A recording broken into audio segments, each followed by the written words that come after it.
안녕하세요, 여러분. 오늘 털어놓을 이야기는 다시 그때를 떠올려도 가슴이 두근두근 설레는 기막힌 제 인생사입니다. 30년을 동고동록한 남편을 몹쓸 암으로 떠나 보냈을 때 제 불행은 거기서 끝인 줄 알았습니다. 장례식장의 그 매캐한 향냄새가 제 머리카락이며 옷가지에 들러붙어 채 빠지지도 않았던 때였으니까요. 남편 49제를 막 지나고 나서였나? 속이 계속 더부룩하고 명치가 꽉 막힌 게 영 이상하더라고요. 그저 슬픔이 너무 커서 체했거니 했죠.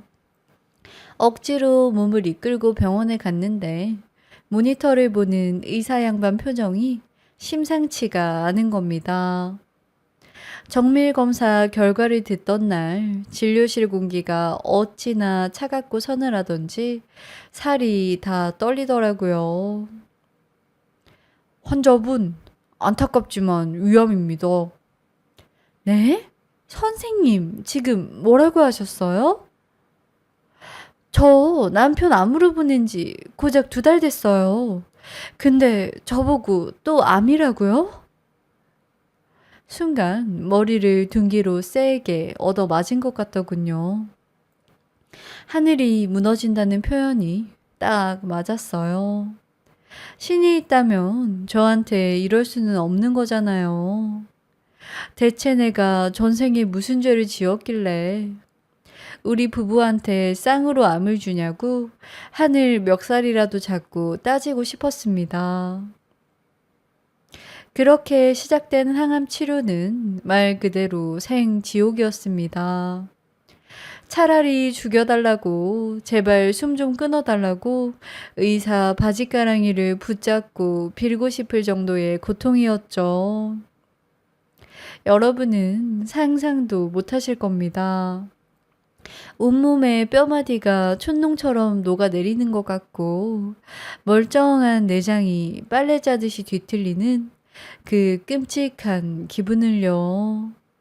아침에 눈을 뜨면 베개맡에 머리카락이 한 움큼씩 빠져서 엉겨붙어 있는데 그걸 주워 담을 때마다 억장이 무너지고 가슴이 미어지더군요. 거울 속에 비친 제 꼴은 영락없는 해골이었습니다. 물 한 모금만 넘겨도 위에까지 토해내느라 식도가 다 타들어가는데도 저는 꾸역꾸역 숟가락을 들었습니다. 왜냐고요? 하나뿐인 내 새끼, 우리 아들 때문이죠. 아빠 보낸 지 얼마나 됐다고 엄마까지 가면 그 어린 것은 천의 고아가 되는 거 아닙니까? 절대 그렇게는 못하죠. 밤마다 병실 이불을 뒤집어 쓰고 입을 틀어막은 채 울면서 기도했습니다. 제발 살려만 달라고요. 신이 있다면 한 번만 봐달라고요. 나 여기서 죽으면 우리 아들 불쌍해서 어쩌냐고 핏발선 눈으로 악에 받쳐서 버텼습니다. 당장이라도 남편 따라가고 싶은 마음이 굴뚝 같다가도 면회온 아들놈 헬쑥한 얼굴만 보면 다시 독한 맘을 먹게 되더라고요. 엄마 안 죽어. 절대 안 죽어. 그렇게 주문을 외우며 이악 물고 지옥불을 건넜습니다. 지성이면 감천이라더니 하늘이 제 정성에 감복했나 봅니다. 검사 결과를 보던 선생님이 환한 미소로 완치 판정을 내리시는데 그 순간 온몸에 전율이 찌르르 흐르더군요. 축하합니다. 정말 기적적으로 이겨내셨어요. 그 말을 듣는데 다리에 힘이 풀려 그 자리에 주저앉을 뻔했습니다. 병원 문을 나서는데 세상 공기가 그렇게 달콤할 수가 없더군요. 이제 살았으니 관리를 해야죠. 덤으로 얻은 목숨 허투루 쓸 수 없잖아요. 의사 선생님이 걷기 운동을 추천하길래 아파트 헬스장을 기웃거려 봤습니다. 그런데 거긴 영 아니더라고요. 꽉 막힌 지하 공기에 땀 냄새, 쿵쿵거리는 기계 소리까지 꼭 제가 갇혀 지내던 병실 같아서 숨이 턱 막히는 겁니다. 그래서 눈을 돌린 곳이 바로 집 뒷산이었습니다. 현관을 나서서 딱 15분만 걸어 올라가면 나오는 그곳. 요즘 말로 산스장이라고 하죠. 산에 있는 헬스장 말이에요. 거기 도착하니 신세계가 따로 없더군요. 짹짹거리는 산새소리에 향긋한 흙내음, 그리고 폐부 깊숙이 들어오는 맑은 피톤치드까지. 그래, 바로 이거다 싶었습니다. 살아있음을 온몸으로 느끼기에 이보다 더 좋은 곳은 없었죠. 매일 아침 눈 뜨자마자 산으로 달려가는 게 제 하루의 시작이 되었습니다. 그런데 말이죠. 참 사람 마음이라는 게 간사해요. 죽다 살아난 여자가 건강이나 챙기면 됐지. 자꾸 눈이 딴 데로 돌아가는 겁니다. 우리 동네 산수장에는 일명 터줏대감이라 불리는 아저씨들이 꽤 많은데 대부분 배 나오고 러닝셔츠 바람에 등이나 긁는 영감님들이거든요.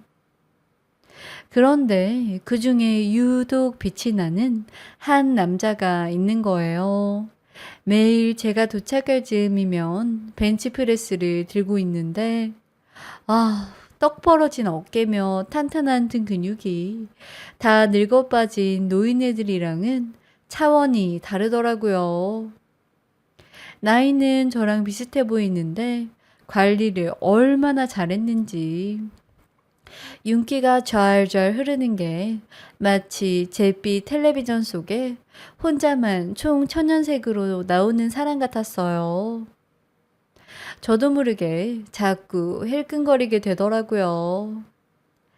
아줌마, 정신 차려. 네가 지금 남자 구경할 때냐? 하고 스스로 핀잔을 줘봐도 소용 없었어요. 허리 돌리기를 하는 척 하면서 곁눈질로 훔쳐보고 괜히 그 사람 근처 운동기구 주위를 맴돌기도 하고요. 제가 생각해도 참 주책이다 싶으면서도 아침에 눈만 뜨면 오늘은 그 아저씨가 무슨 색 운동복을 입고 나왔을까 궁금해지는 걸 어떡합니까? 그 벤치프레스님 덕분에 산수장 가는 발걸음이 배는 더 가벼워졌으니 뭐 좋은 게 좋은 거 아니겠어요? 그렇게 며칠, 아니 몇 주가 흘렀습니다. 이제는 산수장에 도착하면 제 눈이 가장 먼저 그 아저씨가 있는 벤치프레스를 향하더라고요. 있으면 안도감이, 없으면 괜한 서운함이 밀려왔죠. 아침 햇살이 나뭇잎 사이로 부서져 내리는 그 평온한 산속에서 묵묵히 쇠질을 하는 그분의 모습은 묘한 매력이 있었습니다. 땀방울이 이마를 타고 흐르는 걸 볼 때면 저도 모르게 마른 침을 삼키게 되고요. 어머, 나 왜 이래? 얼굴이 화끈거려서 괜히 헛기침을 해대고 나무 둥치를 툭툭 치며 스트레칭하는 신용을 했죠. 사실 마음 한구석에는 죽은 남편한테 미안한 감정도 있었습니다. 떠난 지 얼마나 됐다고 벌써 다른 남자한테 한눈을 파나 싶어서요. 영정사진 속 남편이 혀를 차며 저를 나무라는 것만 같아 가슴이 따끔거릴 때도 있었어요.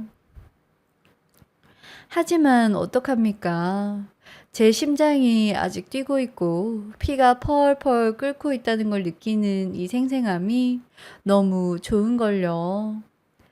차가운 병실에서는 느낄 수 없었던 살아있는 사람만이 가질 수 있는 이 두근거림을 외면할 수가 없었어요. 그래서 그저 먼발치에서 바라보는 것만으로 만족하자. 내 인생에 찾아온 작은 보너스라고 생각하자. 그렇게 스스로를 달래며 매일 아침 그를 기다리게 되었습니다. 어느 찌는 듯한 아침이었어요. 땀이 비 오듯 쏟아져서 허벅지가 바지에 들러붙을 정도였는데 그날따라 벤치프레스님이 안 보이는 거예요. 괜히 김이 빠져서 약수터 옆 나무에 기대 잠시 숨을 고르고 있었죠. 그런데 등 뒤에서 저벅저벅 묵직한 발걸음 소리가 들리는 겁니다. 혹시나 싶어 돌아봤더니 세상에 그분이 약순물 한 바가지를 들고 저를 빤히 쳐다보고 있더라고요. 순간 심장이 덜컥 내려앉는 줄 알았어요. 뭐라 말도 못하고 멍하니 있는데 그분이 쑥스러운 듯 헛기침을 하더니 불쑥 바가지를 내미는 거예요. 꾸준하시네요. 이거 좋은 물입니다. 마셔 가면서 하십시오. 그 짧고 굵은 목소리가 귓가에 웅웅 거리는데 마치 로맨스 영화의 한 장면처럼 시간이 멈춘 것 같았어요. 투박한 손으로 건네받은 그 물 한 바가지가 어찌나 시원하고 달던지 목구멍을 타고 넘어가는 느낌이 짜릿하더군요. 그제야 정신을 차리고 고맙습니다 하고 고개를 숙이는데 얼굴이 화끈 달아올라 터질 것만 같았어요. 그분도 멋쩍었는지 뒷머리를 긁적이며 다시 운동하러 가시는데 그 뒷모습을 보면서 제 심장은 100m 달리기를 한 것처럼 쿵쾅 거렸죠. 아, 이게 바로 설렘이라는 거구나. 그날 이후로 저희 사이에는 묘한 기류가 흐르기 시작했습니다. 처음엔 가벼운 눈인사로 시작했는데 이제는 산수장에 도착하면 저도 모르게 인사가 먼저 나가더라고요. 안녕하세요. 오늘 일찍 나오셨네요. 그 한마디 건네는 게 어찌나 떨리던지. 그분도 제가 오면 하던 운동을 멈추고 웃어주시는데 그 미소가 얼마나 따뜻한지 몰라요. 그렇게 물 한 바가지가 안부가 되고 안부가 날씨 얘기가 되더니 어느새 우리는 벤치에 나란히 앉아 서로의 이야기를 나누게 되었습니다. 그분도 사별을 했다고 하시더라고요. 혼자 지낸 지 꽤 되셨다고. 저도 암투병 이야기를 조심스럽게 꺼냈더니 세상에 그분 눈가가 촉촉해지는 겁니다. 고생 많으셨네요.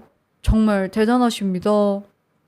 투박한 손으로 제 어깨를 토닥여 주시는데 그 순간 온몸의 전기가 찌르르 흐르는 것 같았어요. 남편 말고 다른 남자의 손길이 이렇게 따뜻할 줄 누가 알았겠어요?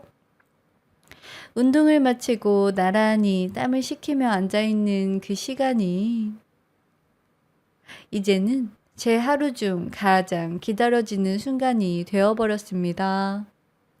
솔솔 부는 산바람에 땀이 마르면서 느껴지는 그 시원함, 그리고 옆에서 느껴지는 든든한 온기.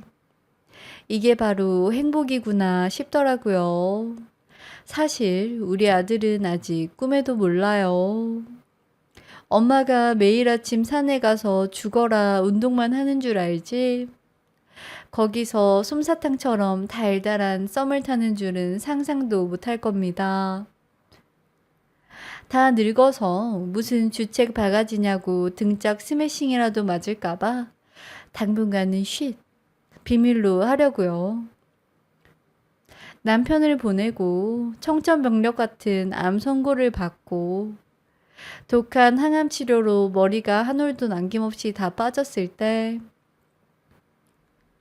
제 인생은 완전히 끝장난 줄 알았습니다. 그냥 죽은 날만 기다리는 앙상하고 비참한 겨울 나무 같았죠. 그런데 여러분, 보세요. 죽음의 문턱을 넘어오니 거짓말처럼 제 인생에도 다시 봄이 오네요. 그것도 아주 뜨겁고 설레는 늦봄이 말이에요. 우리 벤치프레스님은 저에게 생명의 은인이나 다름없습니다. 그분의 투박하고 거친 손을 잡으면 제가 살아있다는 걸 뼈저리게 느끼거든요. 여러분, 인생 정말 모르는 겁니다. 끝이라고 생각했던 그 캄캄한 절벽 끝에 비상할 수 있는 날개가 숨겨져 있을지 누가 알겠어요? 혹시 지금 너무 힘들고 괴로워서 다 포기하고 주저앉고 싶은 분 계신가요? 일단 눈 딱 감고 운동화끈 질끈 묶고 뒷산이라도 한번 올라가 보세요.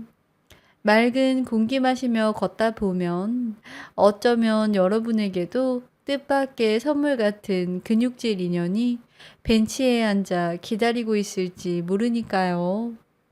저처럼 말이죠.